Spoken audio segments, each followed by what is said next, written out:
Welcome to something special. Welcome to TEDx. This TEDx event is part of a global conversation that takes place every day in every corner of the world. In schools, in theaters, in workplaces, even in prisons, people gather to hear the best ideas bubbling up in their communities. More than 3,000 TEDx events are held every year in 170 countries. It's a remarkable thing. TEDx events are self-organized under a license from TED, a non-profit organization devoted to discovering and sharing powerful ideas in the form of TED Talks. It's not TED itself, but your local TEDx team of volunteers that has done all the work to put on today's event, including booking all of the speakers. It's this team's ideas, dedication, and time that have made this possible.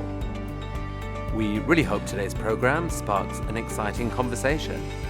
This is a day for curiosity and for skepticism, for inspiration and for action. The more you enter into it, the more you will take out. And now, on with the show.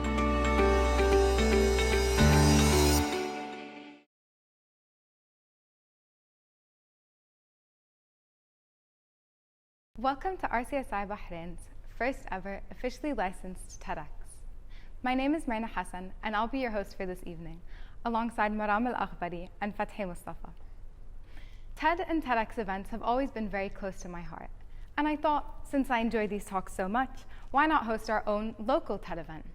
Which brings us to where we are now. RCSI Bahrain brings together students of many different age groups from many different backgrounds to a small, close-knit community where we're all focused on healthcare. TED's theme is ideas worth spreading, so these are our ideas that we wanted to share with you this evening. I hope you enjoy the show. To start off, I'd like to introduce our academic supervisor, Professor Noha Burido. Hello, my name is Noha Burido, and I'm an associate professor at the Department of Surgery, and I'd like to welcome you all to our first TEDxRCSIBahrain conference. So first, I'd like to thank the Surgical Society for inviting me to be their academic supervisor. And as typical of many challenges, they actually create opportunities for innovation. And so the society, when it came up against the challenges of COVID-19 and how they were limited by the number of activities they could run at the college, they came up with the brilliant idea of running the first RCSI TEDxBahrain conference, and I hope this will be the first of many to come. So I have been impressed, as I'm sure you will be, by the breadth of the topics presented today, as well as the degree of reflection the students have shown in their presentations. And so we'll first hear from Aqsa, who, in a world where people describe themselves as global citizens, or someone's accent is described as an international accent, she shows us that the words home and language can hold different meanings at different times to different people. We will also be hearing from Sanat, who challenges our understanding of the word culture, and shows us that you can not only have more than one, but he introduces us to terms such as blends of culture. This has been a challenging year, as many of you have experienced, but the COVID pandemic has also shown us that how much we've taken for granted in the past, and it's also been an opportunity to reflect. And so this has generated two interesting talks. One we hear from Faris, who tells us about how smoking actually saved his soul, and he uses a very interesting analogy to when we're talking about life and lemonade, and tells us if life gives you a lighter, make the right choice. Following from that, we'll be hearing from Tahira, who asks us to revise our opinion on boredom and tells us that boredom is actually more than a productivity issue. A very insightful presentation. Finally, I'd like to point out one of the reasons why I admire the Surgical Society was their inclusiveness, including students from the School of Medicine and School of Nursing and their activities. So we'll be hearing from Ismail, who describes his emotional journey while walking in nurses' shoes. In his commentary, he tells us that nurses frequently are advocates for patients' rights, and correctly asks us who advocates for nurses' rights.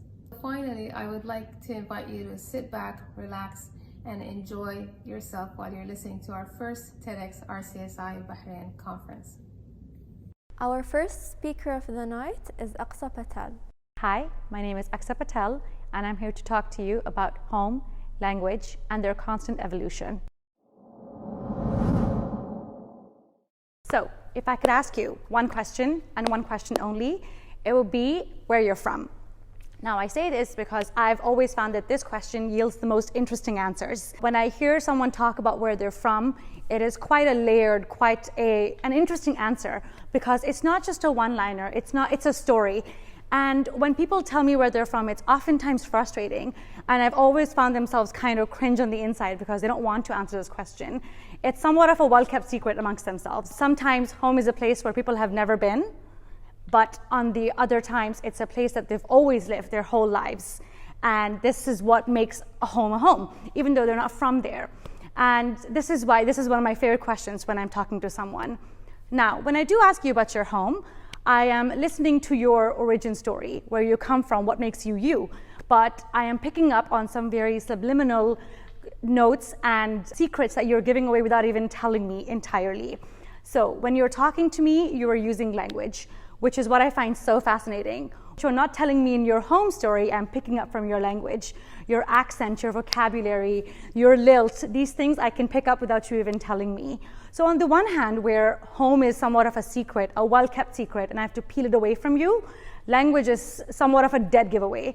And it's almost offensive how much language can tell me about you without you even wanting to tell me. Now, I am very fortunate to be someone who can associate with my language proudly.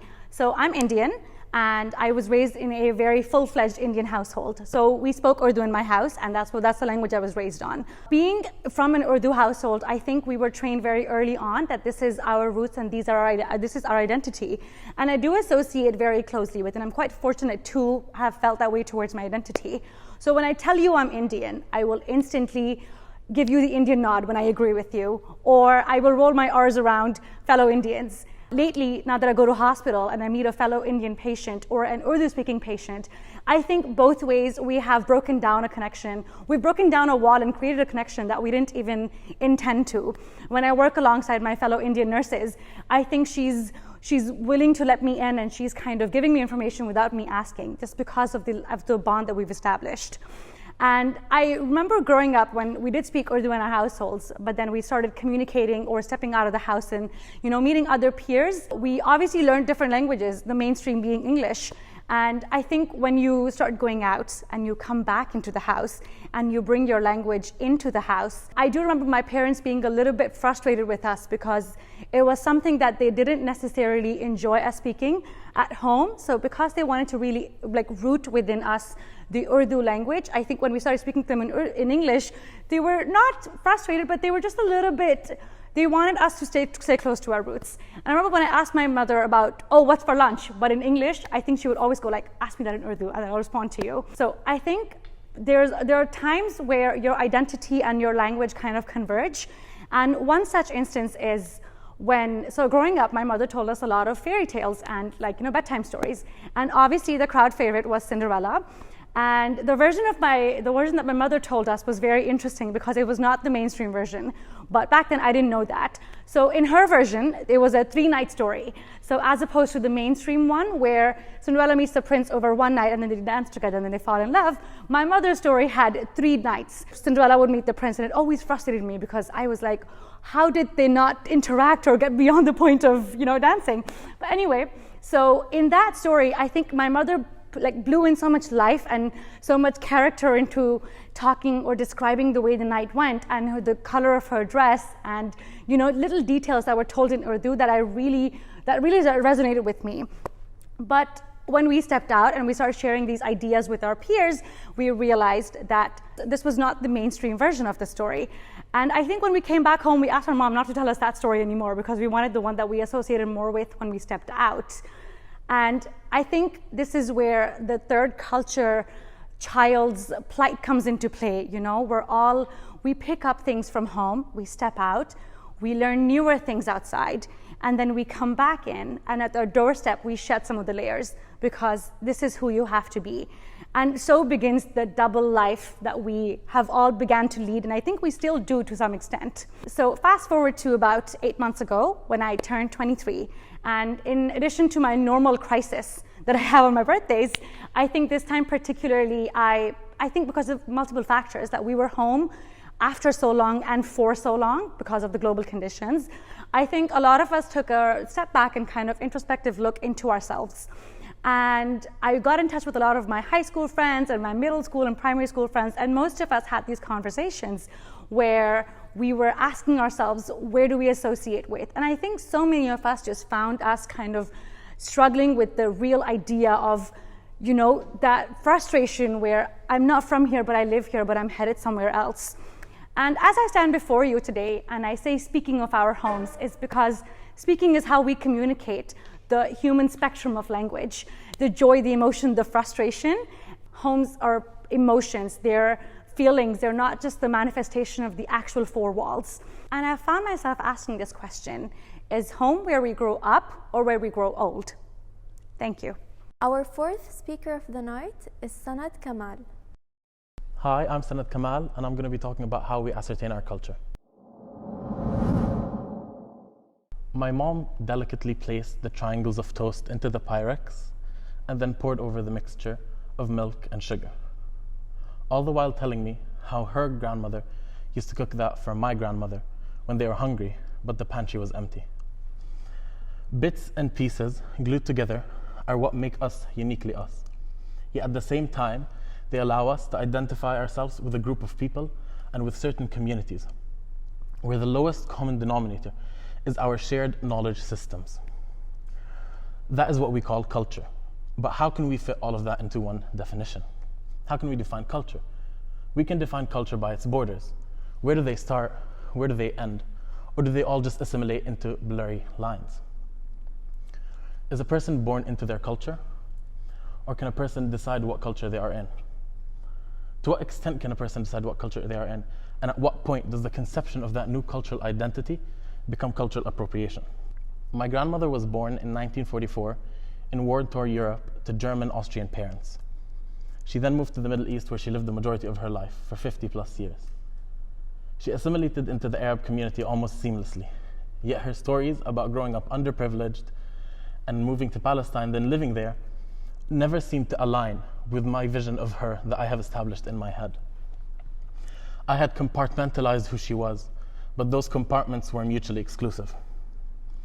Some say we are born into our cultures, that culture is a certain region on a map that a person is simply born into. The identities are isolated entities that do not mix, that cultures are definite structures that differ from one another. Samuel P. Huntington asserts this when he separates the world into 9 major cultural blocks: Western bloc, an Orthodox bloc, an Islamic bloc, a Buddhist bloc, etc. He suggests that cultural conflict between these cultural blocks or civilizations is inevitable, and that the Western world will always have cultural conflict with the rest of the world. Within that view, these cultural blocks are the highest level of cultural identity. They develop the guidelines as to which culture each person belongs to. These definite cultural blocks are unchanging entities. They cannot be reshaped, they cannot be changed, and they stay rigid across time and space. We define culture by creating borders on a map and deciding which countries fall into which blocks, into which civilizations. Those definitions are based off of cultural common grounds that certain populations have. These populations share ethnic heritage, traditions, cultures, and day-to-day life routines. This shared knowledge of different populations and countries and even peoples can be the basis of the ascertainment of culture for certain people. It stems from these cultures' traditions, habits, and everyday life. It stems from their shared experience and emotions towards certain events and happenings within their history. When I sit with my grandmother, I'm extremely intrigued to learn about her past life before moving to Jordan, as if her past life was not contiguous with her current life. She, on the contrary, is usually nonchalant, uninterested, and puzzled at the level of zeal I show towards her past and her history. To her, her life is just one long film reel that continues to unfold. To me, it's bewildering. These cultural blocks are in fact very poor cultural representations. Borders are not fixed, they are constantly changing and are malleable. People are able to self-identify with certain groups and certain communities in order to shape their own unique identity, outside the physical confines of where they were born or what they think their culture should be. Edward Said critiques Huntington's view of cultural identity and points out the misconceptions and misinformation within his concept. He stresses how oversimplifying culture and hugely complicated identities paints the world in a cartoon-like manner. But cultures are not a caricature of their people. Cultures and populations consist of large masses of different people that have significant and impactful internal dynamics, nuances, and intricacies that such a broad view of culture largely ignores. If we think of cultures as blocks, they become what they're not: shut off, sealed off, and sequestered. People are entitled to self-identify with certain cultures. Taya Selassie presents an interesting view of what self-identification is. She believes that no one belongs to a mutually exclusive category, but rather that people are multi-local and multi-layered. She suggests that we not ask people where they are from, but rather where they're locals. This emphasizes how cultural identity is built through life's experiences and events, alongside their ethnicity, heritage, race, and the communities they come from. This way, we can integrate knowledge systems within our manifestation of ourselves at a deeper and more nuanced level. We allow ourselves not to remain stuck within the confines of what we think our culture is, but rather what we want it to be. At the same time, we don't venture out so far that we appropriate other people's heritage, culture, and institutions that they built around their shared knowledge systems that they hold so dear and close to themselves. My grandmother's past and history will always contribute to my identity. The shared knowledge I have grown in and around has shaped my cultural identity the same way it has shaped hers. That ipso facto pours into my cultural ascertainment and allows me to figure out my own identity. Next time my mother will be pouring the milk and sugar mix over the toast triangles in the Pyrex, I'll be thinking of my grandmother's, my mother's, and my own story, our shared story. Our fifth speaker of the night is Faris Al-Madi. Hi, my name is Faris Al-Madi, and today I'm going to be delivering my TEDxRCSIBahrain talk on Smoking Saved My Soul. One early morning in May of 2020, my life had changed as I knew it. There I stood, helplessly looking at what I've done. I've come to realize how much this had costed me. And in my hand lied the key to a formidable challenge in my life. The crackle of a sparkle lighter was all it would take to produce a thin streamline of smoke, which enveloped me in a warm, welcoming, yet putrid embrace. Small objects and small events combined that occur throughout your lifetime make people for the better, or unfortunately sometimes for the worse. It is important to dwell on the perplexity of how our universe works and how small events lead to major changes in our lifetime. The key, however, is not to dwell on what the universe has provided, but rather to explore what opportunities life has thrown at you. So if life has thrown a lighter as life has thrown at me, then make sure you light the right thing. The title might have deceived you all into believing this would be a story of grief, a series of unfortunate events and pain, but rather, this is a joyful, twisted fate of events and a passion being unveiled. You have all misunderstood me. The fact of the matter is that the majority had already assumed that this was a chronicle in substance abuse, but rather this was a title in discovering a new joy in life and a dream finally coming true, a passion being unveiled. This is my story about smoking. Not the tobacco kind of smoking, but of a mouth-watering, juicy, and exquisite type of cooking. Language is important especially in the way you deliver your message. The language ascertained or dictated when coming to describe people, events, or places alludes to whether an individual had a positive or a negative experience. We all understand that elementary fact, yet we fail to implement the theory of tone. We should take caution on how we perceive the gifts of life. Everything we have been through has made us into who we are today. Every downfall and every stumble along the way has created us into where we stand right now. On one early, blistering hot day in May, I woke up to the sound of metal clashing and clattering downstairs, and I ran. And there I found an offset smoker, to which my mom had purchased, thinking it was a regular barbecue pit. "Mama, I can't grill on that."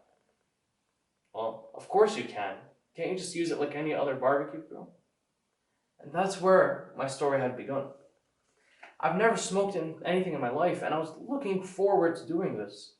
So I decided to start small. So I ordered a few small cuts of meat, and all was well. I then received a phone call later on saying that, we received the wrong shipment, and all they had available were full packer briskets. So ladies and gentlemen, if life throws a brisket at you, smoke it. So there I was, trimming off the excess fat and tissue, having absolutely no idea what I was doing. I woke up at 4 a.m. the next day, terrified. Good Lord, please tell me I did not screw this up. 14 hours later came time to unwrap this beast. And there I stood, unwrapping the tips, and I realized I'd done something right. My brother was running around the house ecstatic, and my dad standing in pure disbelief. The juices began to seep through. The cutting board began to drip onto waves of subtle goodness. The slice through the middle was the final wave of any doubt and the first wave of reconciliation. I've never cooked something and felt it was so perfect. I took my first bite in fear, and I teared up. Then my father took a bite, then my brother took a bite, and my younger sister took a bite, and even courageously my mother, who doesn't even eat red meat, decided to take a bite. It was a game changer. I know you all must be hungry after hearing all of this, and that was only the beginning of a flavorful and passionate hobby being unveiled. And now I explore smoking with anything, with seafood, with poultry, with different types of meat. Now, as a child, I've been passionate about cooking since I was a child, and I remember bringing a step stool in the kitchen and just standing next to my mom, trying to discover what cooking was, and to see how much it's developed means the world to me. So the whole moral of the story is as mainstream as it sounds. Discover a passion you never would have thought of trying. Search the vast seas for something to get yourself busy with. Do not let thoughts of self-doubt or hesitation prevent you from finding greatness. I share these stories with my friends and my colleagues and strangers and you, not for the fame, but to inspire the local community and inspire others in finding their passions, as sharing one's passion is the true essence of humanity. Smoking came to me in a dark period of my life. It was my light. I was suffering through a couple of personal obstacles, and we were all affected somehow by the COVID pandemic. From complete lockdowns to anxiety and depression, we're all trying our best with the support of our loved ones and our passions. I implore you all to wade the waters and test out anything you might have once thought of trying. Go through social media, check those saved posts you might have. Go ahead and chase the dreams you may have put aside or on pause. Bring back the old hobbies you might have enjoyed, your younger self might have enjoyed. And remember, it is never too late to try something new. And for some reason or another, we contradict our instinct of adaptation to endeavors and new circumstances. while we reside in our little comfort zone. This past year has taught us all one very important thing. Life is short. It is really, really short.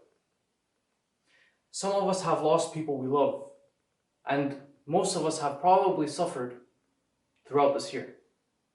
Mend those broken relationships you may have. Reach out to family and friends with care. Be nice to one another, and be mindful as to what others may be going through. And finally, please do something you love. Do something you love. Thank you. Our sixth speaker of the night is Tahira Groof. Hello, salam. My name is Tahira Groof, and I'm Master of Boredom. Today, I'll talk to you about how I saved a life with boredom. Thank you. I saved a life. I saved a life with boredom. Whose? How? This is what I want not to talk to you, but rather chat with you about today. I was sitting on a table eating lunch with my family. We were eating machboos particularly, and there were 3 generations on that table. I started by asking my parents, did you guys feel bored in the past? Was life as boring as it is now? And they said, no, not really. We have things to do, we had responsibilities, we had people around, we had everything. And then I asked the younger 2 generations. An answer I got is, we're bored because we're doing the same thing again and again and again, routine. I asked the youngest, and they told me, we feel bored because we don't have anybody to chat with, or we feel bored when we don't have somebody to play with. And I've realized that the difference between the newer and the older generation is that we have technology in our life. And that technology took us away from people and more with ourselves. And that's the time we realized that boredom actually exists and we can pinpoint it, and our parents were not able. This is why when you go to say you're bored to your parents, sometimes they just don't get it, and they tell you you're lazy, you're not enough. So we cannot blame them, really. We're different. They had boredom, they did not recognize it. And the result, we got programmed that boredom is not good. So let me explain to you why boredom exists. Why do we have to go through boredom? Through a philosophy called unity of opposite, which obviously you don't need to know. So let's go to the content of this theory.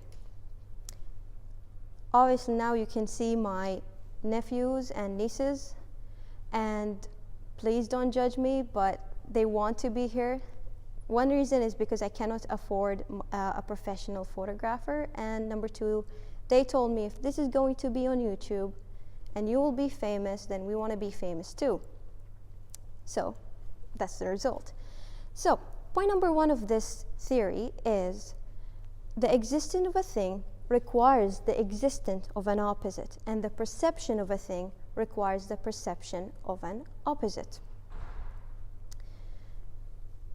To make it clearer, in order to have light, we have dark. And because one day we saw what light is, we understand what darkness is. Same goes with up and down. We have up because we have down, and down wouldn't exist if we don't have up.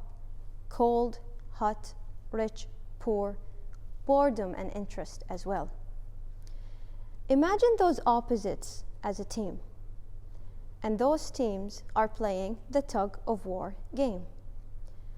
Again, you can see my nephews fighting for my youngest nephew.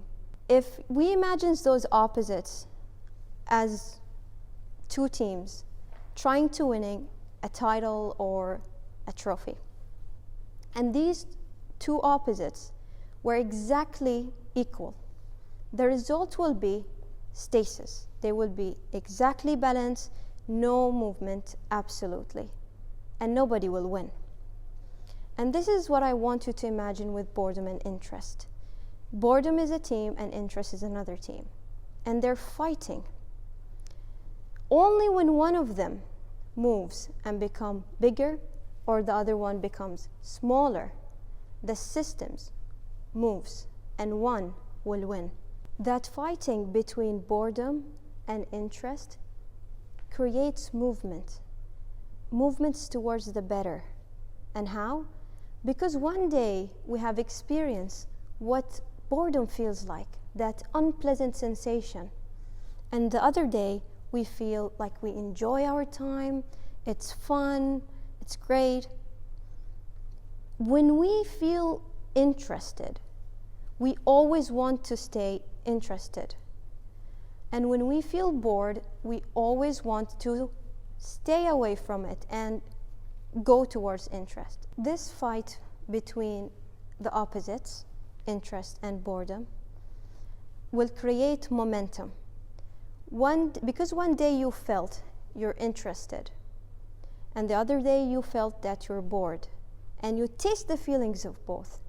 You know how it feels to feel bored, and you know how it feels to feel interested. So you will always work towards being interested.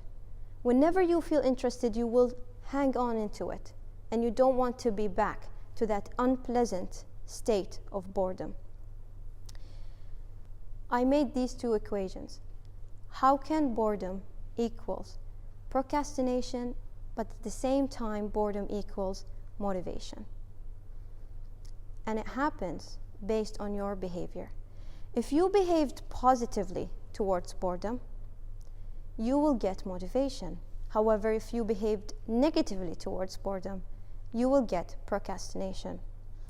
And what I mean by behaving negatively is that, for example, when you're bored, you go through YouTube, you look at random things, and you might end up actually watching how to make Japanese bread in Japanese.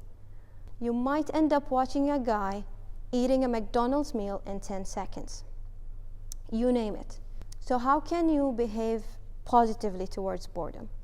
According to Dr. Erin Westgate, a psychologist from the University of Florida, she suggested that there are two main factors that play equal roles in boring us.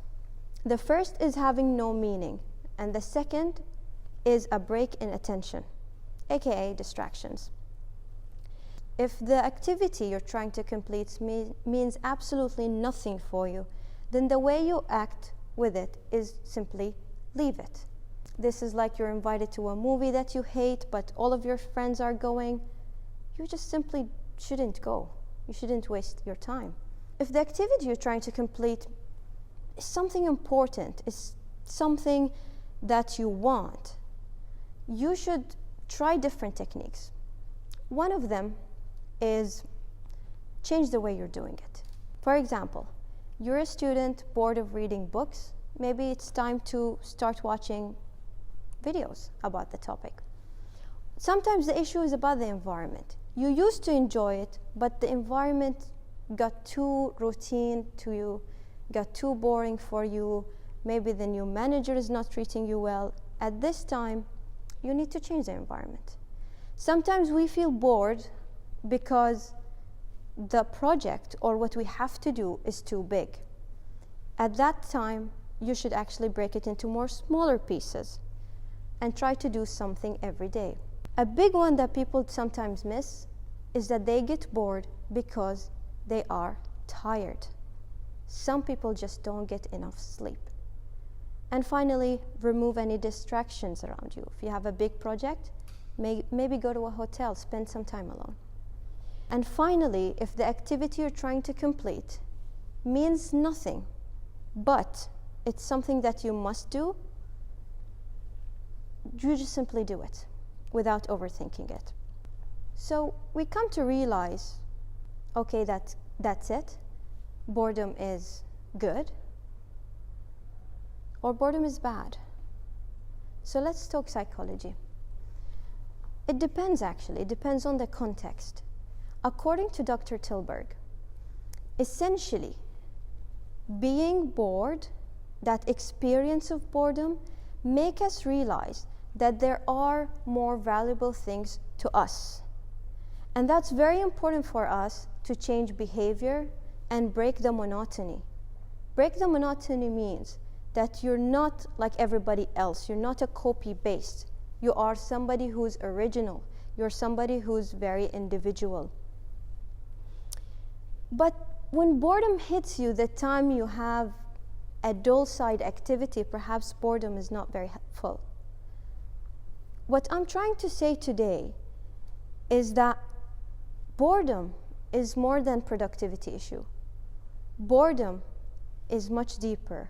It's about life, it's about desires, it's about your journey to look for what represents you. So what is it about? During this technological era, the first thing we think about when we feel bored is how can we get rid of it as fast as possible. So we go and watch a movie, turn on a song, or play a video game, and we engage in it. And we feel happy and not bored anymore.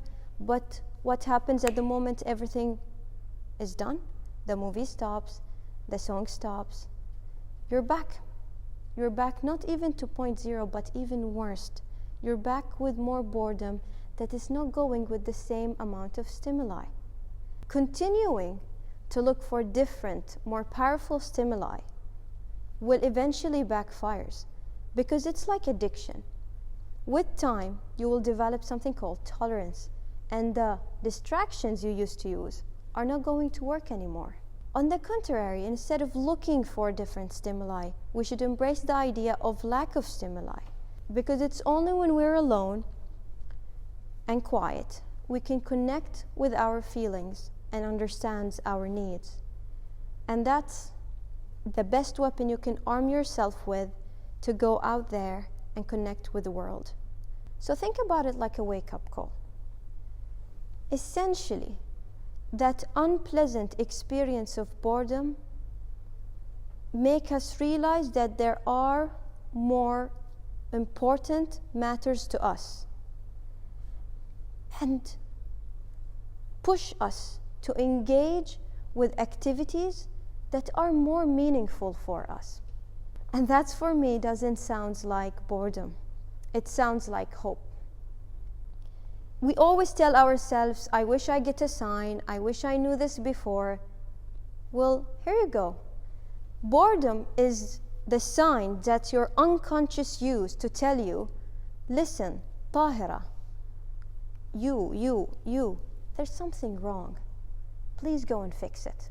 So when boredom hits you, what I want you to do is take a deep breath and tell yourself with the voice of Lucifer Morningstar, what do you truly desire? As long as your desires go along your principles, your beliefs, your morals, you should listen to them. You should go and discover and experience them, categorize them, understand them, and that will make you just a tiny bit closer to your purpose. The voice of boredom will never shut up. However, it will stay quiet. I'll tell you the ugly truth that nobody will. You can never get rid of boredom. It's impossible to get rid of boredom.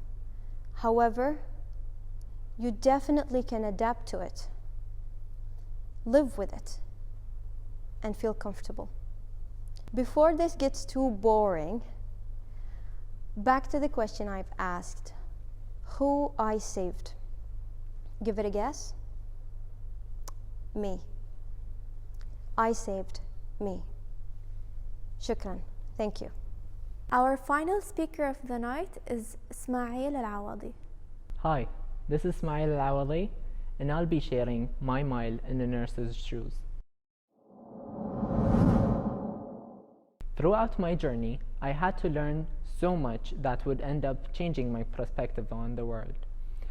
My journey in nursing started back in 2017 when I had to learn the basics of anatomy, chemistry, and so on.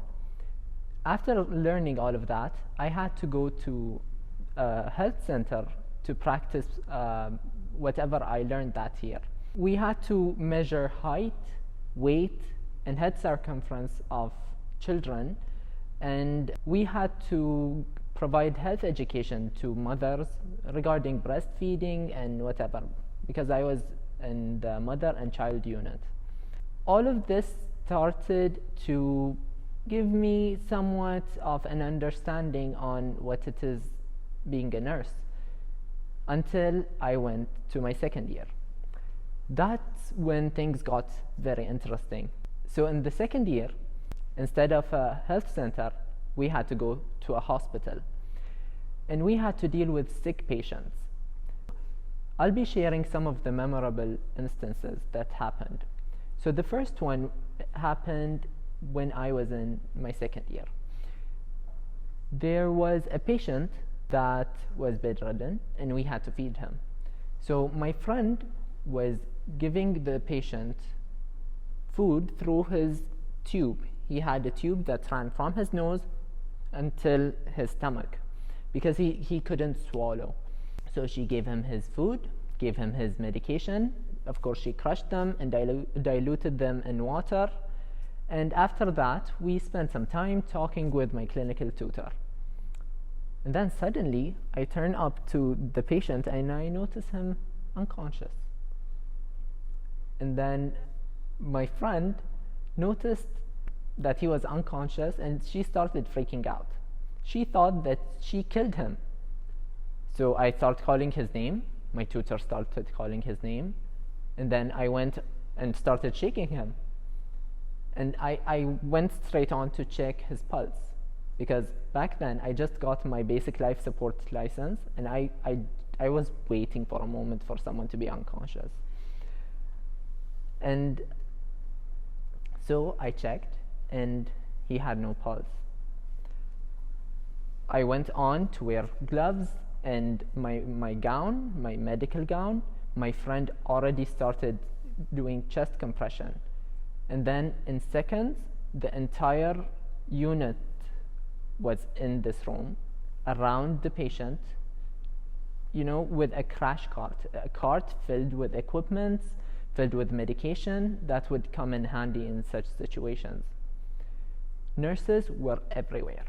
Some took off his gown, started placing stickers that were leads. These leads had metal on top that would connect to wires that would eventually connect to a monitor, and it would show us how the patient is doing, whether his heart is beating or not. That was very exciting. I went on, started doing chest compressions, and we started switching it up. My friend did some, then I did some, then some other nurses did some. We switched in order to avoid fatigue and exhaustion, because let me tell you, it's exhausting. The older nurses couldn't keep up because it was very exhausting, so they had to change again with us, and most of them were of older age. And I remember being the last one doing chest compressions when the doctor announced that the patient regained his heartbeat. And then suddenly the nurses would turn around and tell me, "Well done, you saved a life." And that's one of the happiest I've been. And then when I leave, the head nurse, who was a brilliant woman to be honest, started telling my clinical tutor that I did really well. I had the best chest compressions. Moving forward, the next year, third year in nursing, that's when things started getting even more clear. I started seeing things differently, not just the care of the patient, but nurses as well, nursing conditions. This story started when I was assigned in the pediatric intensive care unit. One day I had a patient that looked a lot like my younger sister. And the thought of her looking so much like my younger sister and being in such critical condition was a bit too difficult for me. I kept on seeing that patient as my younger sister. And she was sedated, she was unconscious, and it was a bit difficult. After a while, I went for my break, and when I came back, I noticed my clinical tutor standing there next to the patient with her father coming at visiting hours. And then suddenly, as I'm putting my medical gown, I look and I noticed the monitor. The monitor showed an abnormal heart rate. And back then, I was a bit confused because that's not how it used to look when I left. And then I noticed my clinical tutor, the nurse, looking at the monitor as well. And then suddenly, she goes like, "Ismail, start calling the nurses and come in." And she told the father to leave. And suddenly she dropped the side rails, started doing chest compressions. The patient started dying. I was in full panic mode. I went in, cleared the space so other nurses could come. In 2 seconds, everyone was in. In a tiny room, the entire staff of that ward were in. Some were giving breaths, some were doing chest compressions, some were starting up medications, and some were documenting. The doctor on call was there as well, and he was leading the team. It was very hectic. I couldn't do anything. I was so panicked. I couldn't get the thought of that girl dying, especially when she looked like my sister. It was so difficult. And I remember wanting to do something. I just wanted to do something. I didn't know what to do. I couldn't keep up. My pace was so slow. I wanted to bring some medications. I wanted to do something, but I didn't know how. I didn't have my advanced pediatric life support. They were too fast. They knew what to do. I just felt guilty. She was my patient, and I couldn't help. Luckily, her condition stabilized after a while. With a lot of drugs, she stabilized. And then we had to shift her swiftly to the radiology unit to get some scans done.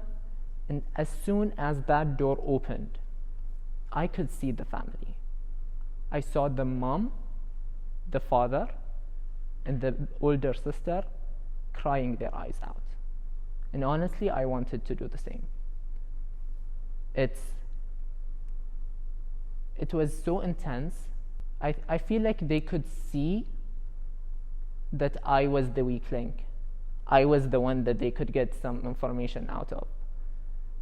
They just followed me, and as we were running, shifting the patient, they were running behind me and trying to get me to say something.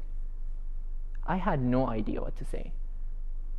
And the thought of seeing the mom with her eyes all red and filled with tears, it's something that I just cannot get out of my mind. After we got those scans, the doctor ordered a specific medication that has to be given as soon as possible. So, being the student, I was the easiest one to leave and go. I left, ran out, but as soon as I opened the door, the mom was there, the father was there, and the sister was there. And they held me again. The mother begged. She begged me to tell her something, anything. And I wasn't allowed to say anything. And honestly, I had no idea what to say. And until this day, I still have no idea what to say. What could have I said? That your daughter is there dying? I rushed. went back to the ward, got them to prepare the medication, and as soon as they came back, we gave her the medication. Once it was done, I got a lot of nice compliments, you did really well, but I still felt like that's all false. I felt useless, and I just couldn't get the thought out of my head. If that was my sister, I would have been useless. I wouldn't have been able to save my own sister. I was expected to do something, or at least I was forcing myself to expect that. Am I having realistic expectations from a student? I don't know. Maybe. So moving on, I started noticing a lot of things. Nurses go through a lot. I didn't get to let all of that sink. You see, both cases ended in the patients dying a couple of days after. And I didn't get to grieve those two patients, the one I saved and the one I was useless in. Both of them died. And I didn't get to grieve them, nor did any of the other nurses. We just had to keep on going. And all of that gets a bit difficult by time. You think you're doing fine, but seeing all of that death, people dying, it's not easy. We had to keep on, we had to push on, and continue our work as if nothing happened, because we have other patients to take care of. We had to keep on pushing forward so others don't have to die. One of the most important things that you learn in nursing school is that nurses are advocates. It's one of the roles that we have to do. We advocate for the rights of our patients. We stand up for them and we support them. But as I went on from hospitals and health centers, I noticed that there was no one supporting nurses. There was a lot of injustice happening. Some of them had to endure because nothing would change. One time, my clinical tutor, who was a senior nurse, told me, after I talked to her about all of this, she said, all nurses know how unfair it is. However, as soon as they get to the point where they can do something about it, they become in charge, they forget. So tell me, who's there? Who's able to change things? Another thing that's unfair is that the nature of our work is shift work. We have to be there 24 hours a day. So some come in, and then after they leave, and others come, and so on. This is really good to ensure the continuity of care for patients. However, it gets really difficult for nurses themselves. Shift work disturbs your sleep, disturbs your health, and affects it significantly, and it affects your social life. There are many events that we have to miss, many social gatherings, many things we end up not going to because we either have to work or we have to be asleep for work. One time, I had to go to work and find out that this shift we'll have one registered nurse in the entire ward, and she had the responsibility to take care of around 20 patients all by herself, which is absurd. Thank God we were there, and if we weren't there, how would she take care of all of this number by herself? Nurses face the problem of understaffing, so they end up taking multiple roles.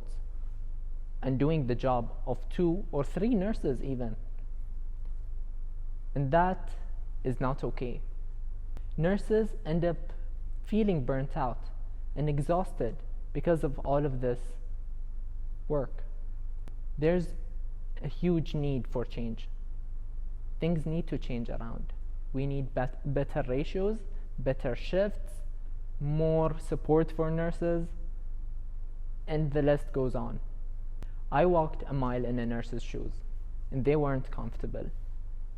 It's a great profession. It fulfills you. It gives you a sense of helping and feeling others the way other people don't. However, if things don't change around, I'll just end up feeling burnt out, just like many, many other nurses.